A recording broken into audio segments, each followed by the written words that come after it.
រីជាជួតែងតួយ៉ាងស្រស់ចំណា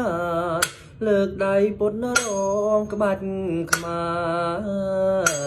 រព្រមទាំងសោកសៀតមាលាឈ្ងុយឈប់ស្រឥតមានតត្រង់ណាព្រមតាមរបៀបក្បាច់ខែមរាពីបុរាណនេះជារបាំមួយស្រស់យ៉ាងចំណានគ្រាន់តែការកំសា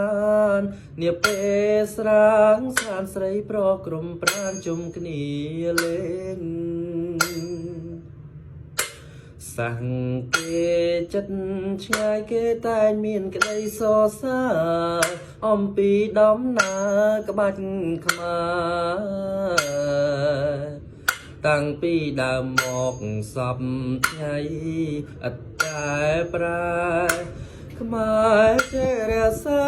ទុកដំណើរតាំងពីបុរាណអង្វែងមកមហាក្សត្រលោកថែរក្សាទ្រព្យនេះជាប់ជាទំនៀមទំលាប់ល្បីសាយសពលើភពដែលគេតែងសរសើរ